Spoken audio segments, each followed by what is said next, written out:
तो wrist joint में देखिए 4 प्रकार के मूवमेंट्स होते हैं। एक सामने की तरफ बेंड होता है, ये एक मूवमेंट, पीछे की तरफ बेंड होता है, और फिर राइट लेफ्ट, ये देखिए राइट और लेफ्ट मूवमेंट हो रहा है, और ये सब का कॉम्बिनेशन ये सर्कमडक्शन। तो हमें ये चारों मूवमेंट करना है। तो आप तो जाम है बुरी तरह से, तो आप तो खुद कर नहीं सकते हैं, तो आप दूसरा हाथ का हेल्प लीजिए और इसको हल्का हल्का इस तरह से स्ट्रेच करिए। आपका जो यहाँ पे जितने भी टाइटनेस है वो धीरे धीरे रिलीज़ होगा। ठीक है, इसे आप इस तरह से करें कम से कम एक सेशन में आप 1 मिनट 1 या 2 बार जरूर इसको करें, और एक बार में आप इसको 1 मिनट तक इस तरह से पकड़ के रखें। फिर उसी तरह से आप दूसरी तरफ इस तरह से करें, और इस तरह से आप इस यहाँ की जो मांसपेशियाँ हैं उसको आप स्ट्रेच कर रहे हैं। ठीक है, इसे भी आप 1-2 मिनट तक इस तरह से पकड़ के रखें, और जब भी आपको फुर्सत मिले आप ये एक्सरसाइज करें।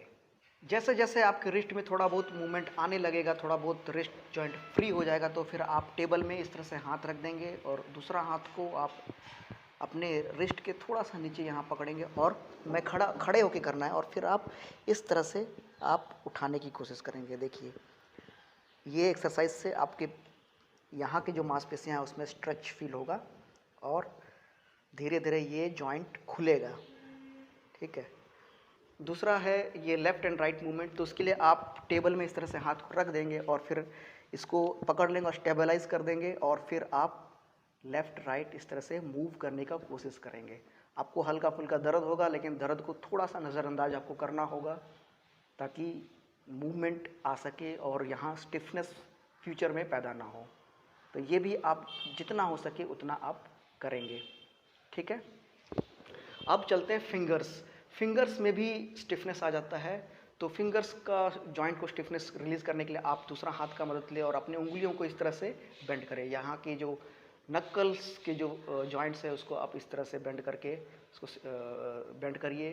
फिर बाकी जो फिंगर्स जॉइंट है उसको इस तरह से आप दबाइए, और फिर आपको अपने थंब का खास ख्याल रखना है। आप इसको इस तरह से दबाइए जितना दूर हो सके, और ये जो छोटा जॉइंट है उसको भी आप इस तरह से बेंड करने की कोशिश करेंगे।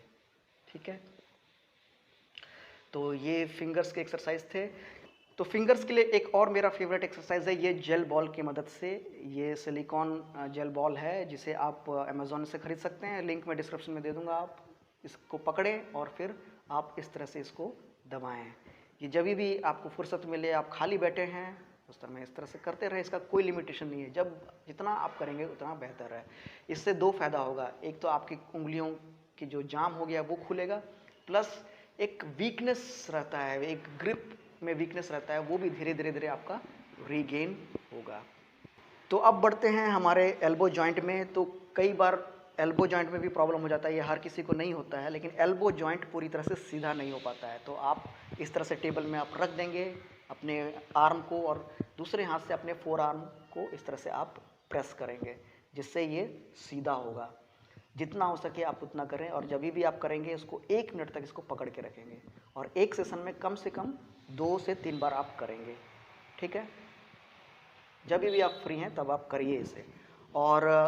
और एक प्रॉब्लम हो सकता है हमारे एल्बो जॉइंट में कि हमारा ये मूवमेंट पूरी तरह से ना आए, ये वाला। तो ये मूवमेंट का भी हमें ख्याल रखना है। आप इस तरह से ऐसे ऐसे इस तरह से आप करेंगे। ठीक है, ये मूवमेंट करने का आप कोशिश करेंगे। ओके, उसके बाद जैसे जैसे आपका फिंगर्स में मूवमेंट स्टार्ट होगा, फिर आप एक रॉड लेंगे, कोई भी छड़ी, स्टिक, मेरे पास ये स्टील का रॉड है, और उसके बाद फिर आप ये मूवमेंट आप कर सकते हैं। ठीक है, इसको और अच्छा बनाने के लिए आप इसे टेबल के एज पे इस तरह से ले जाएं, फिर आप ये मूवमेंट आप करेंगे। ठीक है, इससे आपका ये जो मूवमेंट है ये धीरे धीरे आपका ये खुलेगा। राइट, जितना हो सके उतना आप करेंगे, कोई गिनती नहीं है।